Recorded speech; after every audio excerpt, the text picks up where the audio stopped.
Another one bites the dust. Another one bites the dust. And another one gone, and another one gone. Another one bites the dust. Yeah. So my name is Rose, or Vered Shavit. I'm a blogger and an independent researcher and a lecturer.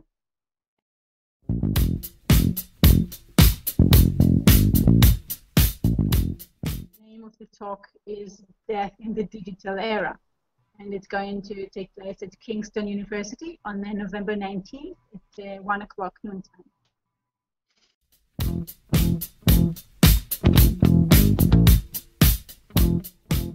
The first challenge is quantity. When a person passes away, the family knows that they have to go through the house or the apartment and the room and sort his or her physical possessions. There's only so much storage space a person can have for his physical assets. There can be only so many apartments and cars and offices that you need to deal with. And in those offices and in homes, there are only so many drawers that you will need to go through. And each drawer has a limited capacity of documents and pictures and diaries and letters that it could contain. But when we're thinking about the virtual equivalent of those same drawers, we're faced with huge, enormous, ungraspable amounts of digital assets that we need to sort through. Because think about all the stuff that you have on your phone, your tablet, your laptop, your computer at home, your computer at the office, your backup in your portable hard drive, and your cloud backup. And then think about all the online accounts that you have. And it's like tracing the digital footprints that the people that you have left behind. You don't necessarily know where they kept all their digital assets. And even if you do, you most definitely do not have all the username and passwords. So I think first challenge is just to realize with how much stuff extra you need to deal with in addition to all the physical assets that you need to deal with. And the second challenge is that if that family were to find in those drawers some personal letters or diaries, they could decide among themselves in the circle of their own family whether they want to open it or not. But when we are thinking about the virtual equivalent of that same diary and letters, the families suddenly find themselves that that decision is no longer in their hands.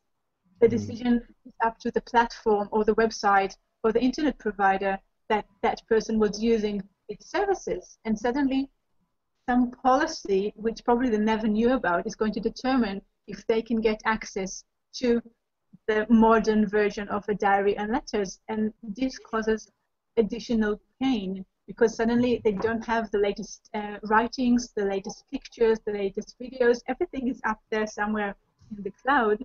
And this gap between feeling that this is something very personal and private that you are entitled to enter as a relative of the first degree, and the actual policy of websites and platforms that say, no, sorry, you're not entitled to those very private and personal things.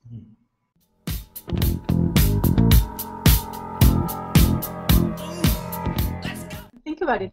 Not necessarily you know if the person who passed away was using Flickr or Picasa or Instagram or Facebook or all four to upload the picture. First stage is just to track it down and realize where was it all stored, because maybe some of it is on the phone, some of it in the cloud, spread around different platforms or websites. And the second stage is to realize, I mean, some are private, but even the public ones, when you don't have access to the account, you have to manually download each and every picture. Right. And that could take forever if you think about the amount of pictures that we have online. Now, in Facebook, I don't know if you're aware of this possibility, but you can go into your profile, go to General Okay. Settings, and click on Download a Copy. And then you go to all your pictures downloaded at once. And now they're going to be small. They're not going to be big, so the quality isn't going to be fantastic, but at least you get everything at once. And this is what I advise people to do. If you still have access to the Facebook profile of the person who passed away, and if you think that you do want to get access to all the pictures, even thinking that maybe some pictures will be new to you and maybe shed new light on the person who passed away, but if you're confident that you want to see all those pictures, you just go to download a copy and get all of them at once. Because once the profile is memorialized, you will not be able to get in, even if you do have the correct password. And then you're stuck with manually downloading each and every picture, and only if you are a friend of the person who passed away, and only the pictures which are open to you as his or her friend.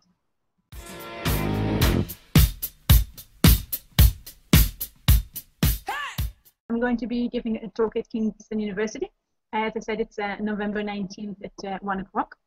And the talk is interesting to anyone who is interested in digital culture and in bereavement and grieving and in the modern aspects of bereavement and grieving, and people who are giving support to people who are passing away either due to illness or to old age, and to solicitors and lawyers who are dealing with wills, because it has so many aspects dealing with digital death.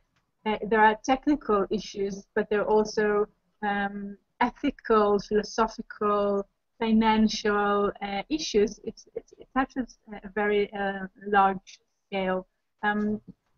Some people don't realize the importance of sentimental assets, and to them I talk about financial assets, because maybe that's an angle that they can relate to more. What if the person who passed away was running the family business, and now other family members need to access the website or the platform or the online shop that they were having? What if that person had money in PayPal, which he needed to get and he didn't get it yet? What if he owned a URL address which has value? There are so many things that we do online now. We manage our bank accounts online. Money or things that are worth money can be lost because no one thinks about it in advance, and no one leaves a list of the website and the usernames and the passwords. The talk is free of charge. Everybody is very welcome to attend. Please feel free to invite your friends, relatives, colleagues, students, teachers, anyone you think might benefit from the talk. But please do register in advance. We have a Facebook event, and in it you can find the email addresses with which to register in advance, so we can reserve seats for you. And we'll put that in the bottom of this video, right? We'll put it in the description when people are watching it. Yes, and okay, then let me rephrase that. And we have a Facebook event, and also you can see magically passing here below the email addresses with which you can register, just so we can reserve seats for you. Brilliant. Another one bites the dust. Another one bites the dust. And another one gone, and another one gone. Another one bites the dust. Yeah. Ai, que adorable.